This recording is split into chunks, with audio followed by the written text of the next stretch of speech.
Welcome to our third part of Evangelism 2, the practical outworking of evangelism.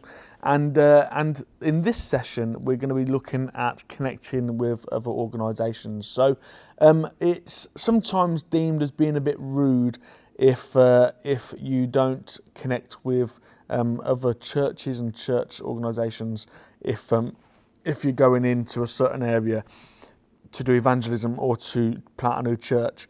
I experience this all the time. At the same time as I've got my own vision, and I'm not really seeking permission from anyone. But sometimes it's just nice to say you're arriving.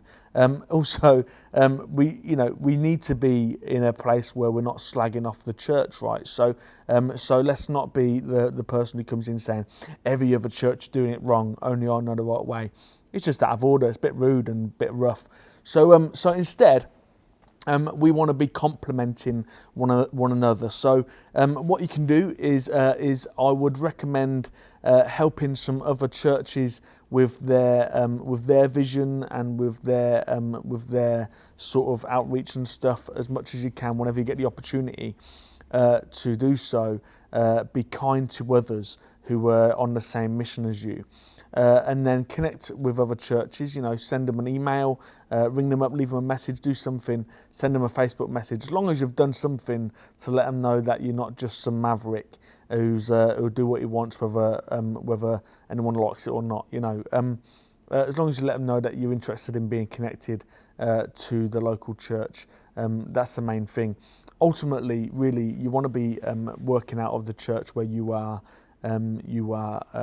like a member. So if you're here in Lincoln, or if you're part of Ignite Church in Lincoln, or if you're part of Ignite Church wherever you are, now that we're sort of spreading out a bit, wherever you are, if you're part of Ignite Church, then generally speaking, if you're doing some evangelism on behalf of us, then I will already be trying my hardest to connect with other church leaders and stuff and letting them know that my guys are in that area and doing stuff anyway.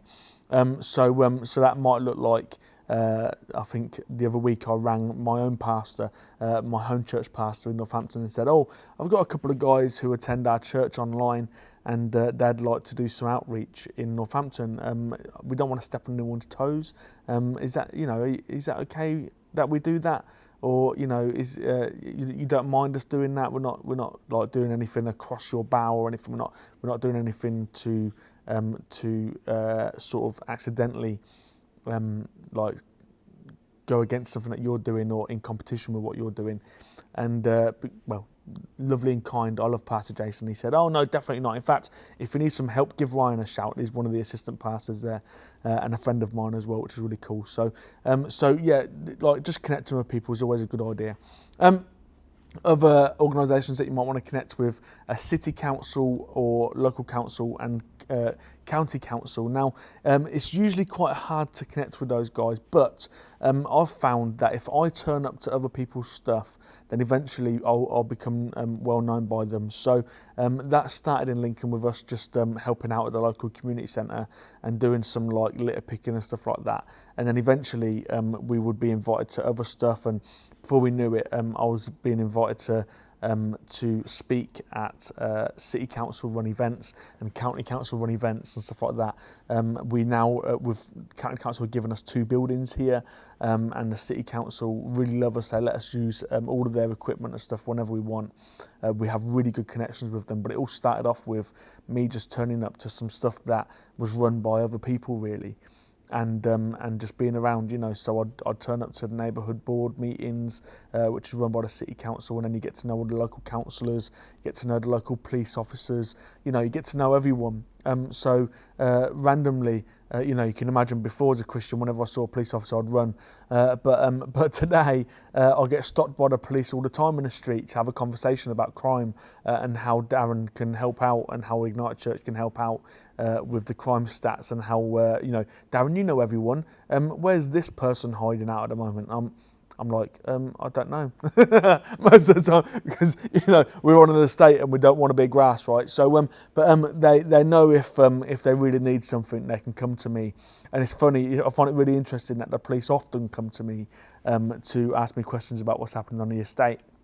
Interestingly, I've also had like ITV contact us through the city council, asking us, can we get some contestants for a game show from this area and stuff like that. It's really funny, like the amount of people that you end up connected with when you start turning up to other people's stuff is amazing. So it's important that you do turn up to other churches' stuff. It's important that you do turn up to prayer meetings when you're offered the opportunity, that you turn up to, neighbourhood boards and other council initiatives and stuff that they do, city council, county council, other youth stuff, get involved. We don't always have to be the starters of everything. Everything doesn't always have to be Christian ran. I think actually the more missional way of doing things is for Christians to infiltrate what's already being ran by the local organisations that are around them. So we give space to people that have been running organisations that aren't Christian for years and years and years, and then I connect with them and I join in with them with the things that they're doing. Gone are the days of Christendom, where Christians essentially ran the planet. Very badly, by the way, murdering and pillaging and all that sort of stuff, just the same as the Romans did. Like, it's just leaves a bad taste in the world's mouth, doesn't it? You know what I mean? But I do know that there are some Christians out there that still think that we should be leading the government, we should be telling everyone how to live, and that sort. I just think it's really judgmental and out of order. So instead, the missional way of doing things is to get where people are at. So to connect with organisations in that way. Also, send them emails. Send them an email, ring them up. I've always found that if I go and plonk myself in a place where I'm going to meet people of influence, then eventually I'll meet them and I'll become an influencer in their lives. So what does that look like? That looks like, in the local council office or whatever, put my lanyard on. I've got a nice Ignite Church lanyard. Just go and, I don't really need to do this nowadays. Everyone already knows me here today, but I might do it elsewhere, So I'd put my lanyard on. I'd go and sit down in a place where there's going to be important people walking past regularly, like the county council reception room or the city council reception, and I'll just sit there reading my book. And then people are eventually going to see your face, and then when they see your face on the Facebook when you promote it or whatever, then what's going to happen is they're going to put two and two together and go, oh, that guy, I've seen that guy around, I recognise that guy, oh, he's part of a church, oh, that's interesting, I wonder if they can help us out in some way, let's connect with them. So another thing that you can do is you can invite people to come and speak in your church or in your events and stuff. So if you're putting on a big evangelistic event, we're doing one this Sunday. We've got a church in the park thing because it's COVID-19 and we're not allowed to worship indoors, but we can do it outdoors. So we've got church in the park. And the city council, when I said to them, I want to do this church in the park thing, one of the first things they said to me was, hey Darren, we would really like to come and promote some stuff at your event because we've got a good connection. We love you, you love us. Could you give us some space to promote our thing? I said, yeah, put up a table. Do you want me to announce you from the stage and that as well? Why don't you come and tell everyone about it? So one of the things that we did recently was we had the county council's social services guys, the guys that do the fostering service, came on to our Facebook Live and did. I interviewed them about what does it mean to foster children and stuff, and it's just giving people a voice and giving people an opportunity and connecting with them. That guy now, if ever he needs anything like promoting or anything like that, he'll be straight on the phone to me. And so will his team and so will his mates. So that's how we connect with people. Connect with organisations. Some good connections to get into, some good websites to take a look at, www.neighbourly.com. If you set up an account with Neighbourly, then they can connect you with food outlets and stuff and other goods and services. They can help to get volunteers for you and money for you and stuff like that as well. Neighbourly is how we get all of our food from time, pretty much most of the time anyway. Neighbourly will essentially connect us with Marks and Spencer's, Lidl, Aldi, and then they offer us food almost every day.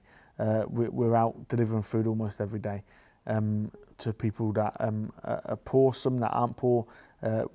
Sometimes we get flowers, so we take bunches of flowers around to the local schools and doctors' surgeries and stuff, tell them that they're loved by Ignite Church. And then if they're not giving us flowers, then we go and buy some flowers and go and give them to reception rooms and stuff like that. So things like that, mate. Mate, it's me being all relational again, isn't it? Just figure out ways to do that. Another good organisation to connect with is your local food bank service. They often get more food than what they can give out, and so if you start getting into the habit of being the person who gives away stuff, so you give away food, and so anyone who needs food getting rid of, they'll give it to you because you're going to give it away. Easy, right? So once you get that reputation, people start giving to you. And then another thing that you can do is you can buy your bouncy castle and your stereo system and all that, and PA system, and start, whenever anyone needs something like that, just local councils and stuff, offer it to them for free. Say you'll come and do some music for them for their event, offer your services for free, because eventually what will happen is when you get well known for being a person who gives stuff away for free, people start recognising that and giving you loads of stuff to give away. We've had people off their allotments giving us 20 cabbages. We gave away 500 bananas one day, half a ton of spuds another day, 800 boxes of cornflakes another day, £5,000 worth of brand new sports clothes another day. We just got that reputation, so people want to connect with us in that way. And then we keep on building that reputation. It's great. We give bacon butties to the local council workers. Easy peasy. Just connect with people however you can in different organisations. I definitely recommend your food bank and Neighbourly as well. Get onto those guys and let them know that you're in the area, that you want to give food away to the poor, and then hopefully that'll help you out. Glory. Oh, another thing that you could do before I go is if you want to do some fundraising and stuff, obviously you need a charity number and stuff, and if you're part of Ignite Church, then I can sort you out that stuff. But say the local supermarkets and stuff, Morrison's, Sainsbury's, Asda, places like that will do they'll let you pack bags for people and then stand there with an offering bucket. People give you money. Each time we do that, we raise £300. So it's a good way to raise money and connect with people, let people know that you're in the area, and then you can go and use that money to go and feed those people that are just giving you all that money. It's great, easy way. And again, whenever those big supermarkets now have something that they want to give away, who they get in contact with, the person that they know who gives away stuff. So get in contact with some new people and new organisations, and try to be really kind. I figure that giving everything away for free is the best way to do it. The reason I do that is twofold. One, I read a book called Servolution by Dino Rizzo, and he has an amazing story, read it. And then two, is because I see it as I wouldn't go to Africa and charge the kids to drink the water from the well that I've just built them. So if I won't charge African kids to drink the water that I've supplied them with, then why should I charge English kids or English parents where I'm doing mission to come to a special event like a musical event or something like that? It's both and, isn't it? Anyhow, hope you have a good rest of the day.